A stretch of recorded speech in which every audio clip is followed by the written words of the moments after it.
ሀይሚ አሁን አበዛሽው አንቺ። እኔ ግራ ገባኝ እኮ እነዚህ እንደው የኢትዮጵያ ልጅ ሴቶችም ወንዶችም ግራ ገባኝ። እሷ እሺ ስትል እሱ እምቢ፣ እሱ እምቢ ስል እሷ እሺ፣ ይሄ እሺ አለ። ግራ አጋባችሁን እኮ። ሰላም አለይኩም ወራህመቱላሂ ወበረካቱ። ውድና ተከበራችሁ ቻናል ቤተሰቦች እንዴት ናችሁ? ሰላም ናችሁ አላችሁ? ሰላማችሁ ባላችሁበት ብዝት ብዝት ይበልልኝ። ዛሬን በሀይሚና በብሩክ እየከች ብያለሁ። እንግዲህ ይቀጥላል፣ አዲስ ነገር እንግዲህ ይቀጥላል እላችኋለሁ። ዛሬ ደግሞ ብሩክዬ ትላንት እየለመነችው ነበር። ዛሬ ደግሞ ተራ በተራ ነው ልመና። ኧረ ጉድ! ኧረ ጉድ! ኧረ ጉድ! እሱ እኛን ብቻ ነው እንደሚለምነን የሌለው አረብዬዎቹን ቅመምዬዎቹን እንደው እኮ እንደው እኔ ሀይሚ ልጅነት አለባት መሰለኝ። ሀይሚ በጣም ልጅነት አለባት። ልጅነቷን አልጨረሰችም እና ንግግሯን ምናምን በቃ እንደ ልጅ። እሱ ደግሞ ረጋ ያለ ነው፣ ብስል ያለ ነው። ልጄ እንዳያመልጥሽ፣ እናት እኳ እንዳያመልጥሽ እንቱ እያንጃበበበት ነው። እናቴ ደግሞ ድብድብ ዝንዝ እንደገና እንዳያምርሽ፣ ጠበቅ አርጌው። በቃ እሺ ጥፋቴን አምነህ ከቀረብከኝ እኔም ጥፋቴን አምኜ ቀርብ ያለው ብለሽ ለስለስ ብለሽ እናቴ ግቢበት። ኢትዮጵያኖች እንግዲህ ሴቶቹ አበደ ጨርቄ እያሉ ነው። ይሄው አንዷ ጣል ስታረግ ያው መጣችለት እንግዲህ መጣች። እሷ እናቴ ያበደ ኮርፈረስ ጋልባ ነው የመጣችው። ግን እሱ ሊያስደስታት ይሞክራል። ምንም እየተደሰተች አይደለም፣ ምንም እየተሰማት አይደለም። እንግዲህ ትላንትና እንደዛ እያለቀሰች እንደዛ እንትን እያለች ዛሬ እንዴት ነው? ቆይ ዛሬ እንደዚህ አይነት መልኩ አዘጋጅቶ የጠበቀኝ እያለች ነው። እንግዲህ ግርግሩ ይቀጥላል። ውድ ቤተሰቦች ሰብስክራይብ፣ ሼር፣ ላይክ እያረጋችሁ ቤተሰብ ሁኑ፣ አበረታቱኝ።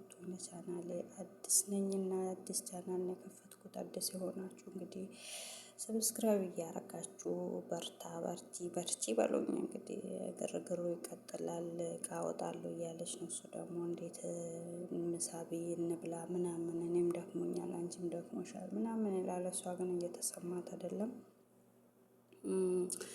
ትላንት ያንን ሁሉ አባቷ አጠገብ ስትለምነው በጣም አንገቷን ደፍታ ጥፋቴ ነው አጥፍቻለሁ እሺ ብላ ስትለምነው እሱ ምንም እንትን አላለም ነበር። ያ ሁሉ እንግዲህ ለኬዝ ይመስለኛል።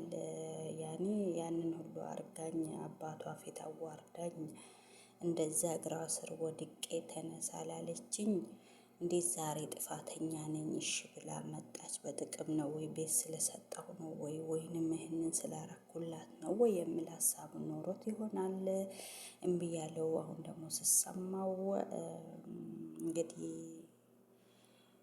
አውርዶ አውጥቶ ተመለሽ እሺ ተቀብዬሻለሁ ስል እሷ ደግሞ አሻፈረኝ። ኧረ ተው እባካችሁን፣ ኧረ ተው። እኛን አጃጃላችሁን እኮ የማዳም ቅመሞችን እንደው ጅል በጅል አረጋችሁን እኮ። እኛ ብለን እናንተን እንጠብቃለን። ማን ለቀቀ ዛሬ? ማን መጣ? ማን ሄደ?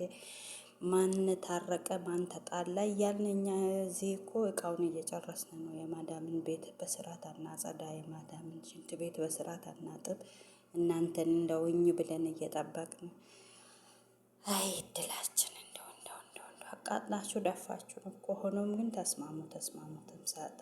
እናንተ ሁለታችሁ የምትለዩበት ምክንያት የለምና ያቺው እርጉዝዬ ከነ እርግዝናዋ ጋራ እንግዲህ እንትን ትበል እላችኋለሁ። ውድ ቤተሰቦቼ እየተደወለብኝ ነው፣ ልቆም ነው።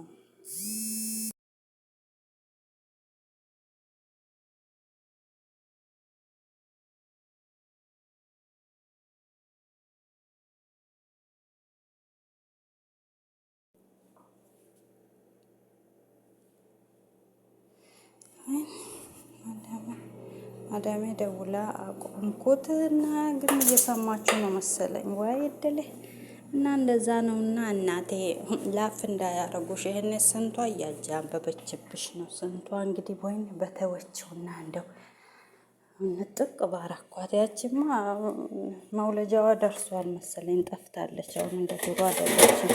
ሆዷን እየጎተተች እየመጣች ነበር። እና አሁን መውለዷ ደርሶ ድክምክም ብሏታል መሰለኝ እላችኋለሁ። ውድ ቤተሰቦች እንግዲህ እንዳያመልጥሽ ከላሴ ያጥተዋል። አንቺም አጥፍተሻል። አንቺም ጥሩ አልሰራሽም። ልጁን ስትወዱ ከነ ንፍጡ እንደተባለው እያንጫጫሁባችሁ ነው ማለት ልጁን ስትወዱ ከነ ንፍጡ እንደተባለው እሱም ከወደድሽው ከነ ቁሳቁሱ መውደድ አለብሽ። ምንም ብመጣ ምንም ብኖረው ምንም እንትን ብል ላለመለየት ወስነሽ መግባት አለብሽ። እና አንድን ሰው ከወደን ለዛ ሰው ደግሞ ትልቅ መስዋዕትነትን ከፍለን ነው ያንን ሰው የራሳችን የምናረገው። በእልህ ሳይሆን በግፊያ ሳይሆን ይሄ ነው እልሻለሁ። ሀይሚዬ አሁን መጥቶልሻል ነይልኝ እያለሽ ነው። አንቺም ተቀበዩና አብራችሁ እንደ ዱሯችሁ ሆኑ። መቼም አትለዩም እናንተ እኮ አንቺም ከልብሽ አይደለም እሱም ከልቡ አይደለም። ይሄን እናውቃለን ጠንቅቀን። ግን አሁን ደግሞ እሱ ሄድኩኝ ስል አንቺ ትመጫለሽ፣ አንቺ ሄድኩኝ ስትይ እሱ ይመጣል። ግራ ገባን። እንደው እኛስ የማዳም ቅመሞች እኮ እንደው አይ እና እስኪ ለማንኛውም ተስማምታችሁ ኑሩ። እስኪ ተነጋገሩ። በንግግር ይፈታል። እና እሷ ጥጓን ይዛለች፣ አንቺ ደግሞ ጠበቅ አድርጊው። አንዷ ደግሞ መታ ብሩክዬ እኮ የድሮ ፍቅረኛ ነው ካለች አለቀልሽ። እንግዲህ ዛሬ እንደዚህ ብለሽ እንዲህ ብለሽ አሻፈረኝ ብለሽ ከሄድሽ ነገ ደግሞ አንዷ መታ እኔ እኮ የብሩክዬ ፍቅረኛ ነበርኩኝ ሶስተኛዋ ትለሻለች። እሺ ምን ይሻልሻል? ጠይቁ። ኧረ ተው እናንተ ሰዎች ተው፣ ተረጋጉ። ሴቶችዬ ተረጋጉ። አንዷ አፍቅራ ሳጨርስ አንዷ ትመጣለች። አንዷ የኔ ነው ብላ ሳጨርስ አንዷ ከች ትላለች። ግራ ገባን፣ መላው ጠፋን። ለስንቱ እንበለኛ ስንት ወረ እና ሀይሚዬ እንግዲህ ግርግር አታብዢ፣ ልጁንም አታበሳጭው። ልጁ ደግሞ ሲናደድ ብሩክዬ በጣም በቃ ኃይለኛ ነውና እንዳታናድጂው። ትላንት የእናንተን ፍቅር ደግሞ ቤተሰብ ዘመድ አዝማድ ያወቀው ነው። ስለዚህ እንግዲህ አንዷ ተጣብቃ አለቅም ከማለቷ በፊት እናቴ አንቺ ጠበቅ አርጌው እልሻለሁ ውዴ፣ አይዞሽ። በህይወት ጉዞ ብዙ ፈተና ያጋጥማል። ያንን ፈተና ተቋቁመን ስናልፍ ነው እኛ በቃ ህይወታችን የምንለው ቤታችን የምንለው። ስለዚህ እንዳያመልጥሽ። እኛ እንደውም አመለጠሽ እያልን ነበር። አልፈልግም መርጣ ሄዳለች፣ አልፈልግም ብላለች ስልኮ በቃ እኛ እንደው ደንግጠን ነበር። ወይኔ ይሄ ልጅ አመረረ እንደ እያልን እኛ እንደውም ግራ ገብቶን ነበር። በየትኛው መንገድ እናስታርቃቸው እያል አሁን ደግሞ ተመስገን ብለሽ ተቀበዩ ነግርሻለሁ። እና እናንተ ቤተሰብዬ ምን ትላላችሁ? እንደዛ አይደል መባለው? እና ውድ ቤተሰቦች ሀገራችንን አላህ ሰላም ያደርግልን፣ መልካሙን ሰላሙን ያብዛልን እና እላችኋለሁ። ለቤቴ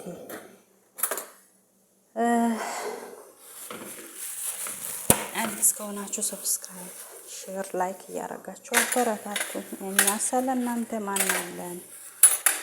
እናንተም ያለኛ እላችኋለሁ። ውድ ቤተሰቦቼ እንግዲህ የብሩክና የሀይሚ እንግዲህ መጨረሻችሁን ያሳምርላችሁ። መጨረሻችሁን እንደው ወንድ ማፍቀር ኢትዮጵያ ከባድ ሆኗል። ከባድ እየደበቃችሁ አፍቅሩ። አደባባይ ማውጣት ከባድ ሆኗል። ይኸው አሳዝናው ሄደች። አሁን ያዘጋጀውን ሁሉ ብትንትን ያደርገዋል። ኧረ ለፍቶ ደክሞ ከዚህም በፊት እንደዚህ ለፍቶ ደክሞ ሰፕራይዝ ሊያረጋት ቀለበት ሊያስርላት እናቴ ህዝብ ጠርቶ እንደዛ አዋርዳው ተመልሳለች። አሁንም ይኸው ያቅምቴን ተዘጋጅቶ ደስ ይላታል ብሎ ስጠብቃት ይሄውን እንደዚህ ያረጋት አረገችው። ይሄ ምን ጉድ ነው? ኧረ ተው፣ ኧረ ተው ሴቶችዬ፣ ኧረ ሰከን በሉ። ሰከን ብላችሁ ጠበቅ አርጉ የያዛችሁትን። በእጅ ያዙት ወርቅ እንደ መዳብ ይቆጠራል አለ እኮ ብሩክዬ፣ የኔ ጀግና። በእጅ ያዙት ወርቅ እንደ መዳብ ይቆጠራል ብሎ አለ። አሁን ደግሞ ቤቱን